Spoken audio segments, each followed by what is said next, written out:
3 reasons most of you are never going to be rich. 1, you do not identify opportunity. The opportunity we're discussing now, which happened on the 12th of March, where I bought 600 grand of Bitcoin, which is now worth in excess of 7 million. I've done zero work, zero. I've turned 600K into 7 million just because I identified an opportunity. It took me 10 minutes.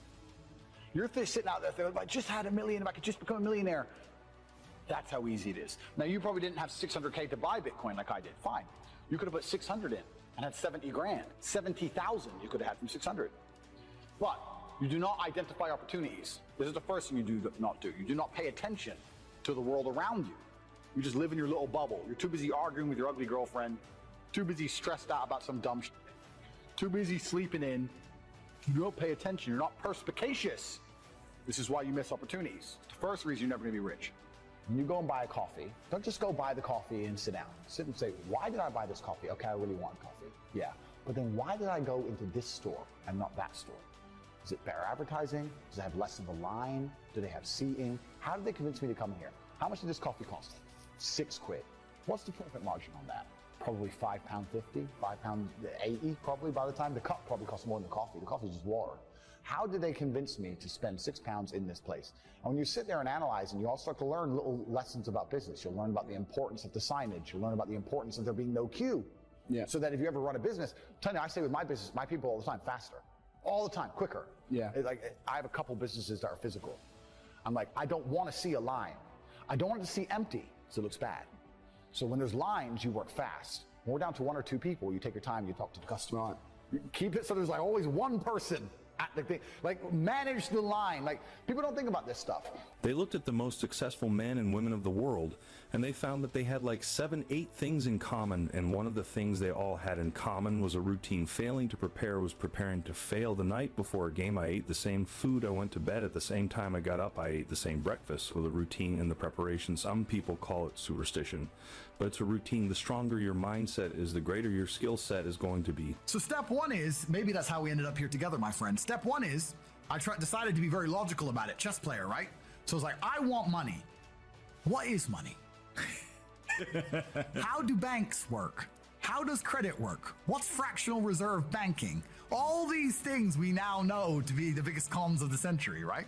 So I'm sitting there researching money for days and days and days. And then I get more mad because I'm like, whoa, money's trash and I don't have any. Now I'm really annoyed, right? I thought like everyone else did, that, you know, everyone puts their money in the bank and the bank takes some of other people's money and lends it out. I didn't know they invented it from the sky. I still at that point thought money was linked to gold. I didn't know nothing. So I'm learning all this stuff and I'm getting really angry. I'm like, now this is really annoying me.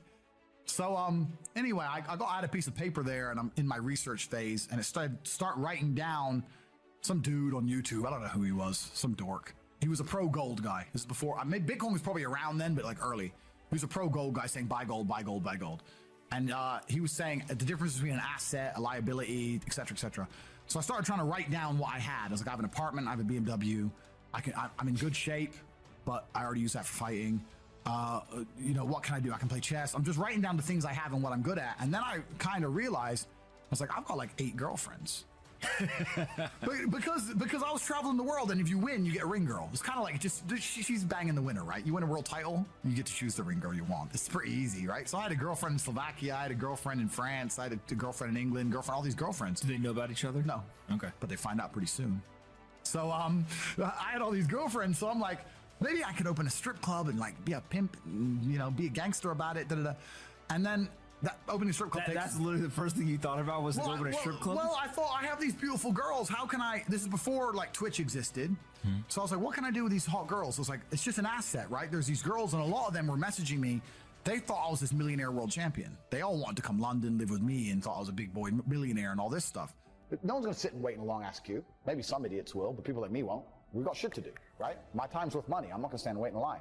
So you have to identify how your money is taken from you. If you start doing that with every single time you spend anything ever, you're going to start to identify business opportunities, and you're going to sit there and you're going to have coffee and you're going to go, you know what? They could have sold cake and they didn't. Could I outcompete this place? Let's imagine I had the money to start a coffee shop right next door. How would I outcompete them? Well, I'd have cake because they don't have cake. Also, most people in here are businessmen. And the guy serving some dude. No, we need a cute waitress. His ass is fired. We need a chick. Put a chick here. some cake in. Financial Times, there's business people in. People don't even think about this stuff. They don't use their brain ever. They don't ever look around and realize how they're spending their money. They don't look around and look at which businesses are successful. They don't look around and pay attention to anything. They don't look at the world and all the things that are happening and how it can benefit them. None of it. They don't look at any of it. They're too busy following the circus. That's why it's Clown World. They know all about the football results. Right, They know all about Rihanna. Second reason you're never gonna be rich. Don't buy a house. Rent a house. They're like, oh, but isn't that wasting money? No, what's wasting money is buying a house, giving huge interest rates to a bank, and then tying yourself to one geographical location. The reason humans are the #1 species on the planet is because of our adaptability, the ability to adapt. I can go anywhere on Earth. I can go wherever the money is, where the money resides. If the money is residing in Japan, I can go to Japan. If I need to go to Singapore, I can go to Singapore. I can go live in Las Vegas. Wherever I'm gonna get paid, I can go, and I'll just rent. Boom, boom, boom. I ain't got nothing tying me down. It ain't gonna take years for me to buy or sell something. I ain't gonna worry about all the upkeep and property maintenance.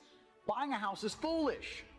Now, I'm not gonna lie, I do own this house because I wanted it to be exactly the way I want it, but I'm rich, right? You aren't. So you shouldn't be doing that. Anyway, you do not need to buy a house. It's one of the biggest mistakes you can make. It's a psychological thing that your parents have told you. If you own a home, if you own a home, if you own a home.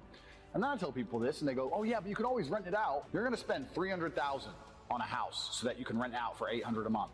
And then every time the boiler breaks, you're gonna spend $500 fixing the boiler. And they're gonna damage your house. And by the time they leave, you're gonna need a whole bunch of repairs. And they're gonna be calling you all the time for hassle and stress if they even pay their rent on time. You think that's a good spend of 300 grand? Do you know what else you could do with 300 grand? Buy Bitcoin. Revolutionary. Your real estate can be on the blockchain instead of out here, because when it's on the blockchain, it can be sold instantly. You ever tried to sell a house? It takes years. Ever tried to sell Bitcoin? It takes seconds. So this is the second reason you're never going to be rich, because all your ideas and concepts of how wealth is created are outdated. I already have worked out how much is the rent, where are they fucking up, what are they not selling that they should be selling, what are they doing good, what are they doing bad, this chair is too hard, I'll wreck them. And I'll send it, and now my network is so powerful, which is the second point, network, I can send a few messages on WhatsApp and make a bank transfer. And 2 months later, there's a brand new coffee shop next door with my name on it, putting them out of business. So the first thing is you have to pay attention. Because if you pay attention, you'll start to learn that money is everywhere. Every building is owned. These are skyscrapers, bro. Billions. Every apartment nowadays is a million. Million. You drive down a street in London, you're driving past trillions of dollars. There's money everywhere. It's all around us. When I was broke, I thought that the world was broke. I thought that there was no money. And then I got rich and realized that I was completely and utterly wrong. There's so much money. It's everywhere. If I go to try and buy a plane or a jet, they're always sold out. My yacht is a fucking 6-year waiting list. I want a Bugatti, they launch it, the email comes to my email address, 2 minutes later, gone. Like, there's so much money. If I want a diamond watch, or a $1 million watch, or $1 million watch, you can't get this stuff. There is so much money out there. Once you get to a certain echelon, you realize there's money fucking everywhere. So there's plenty of money in the world.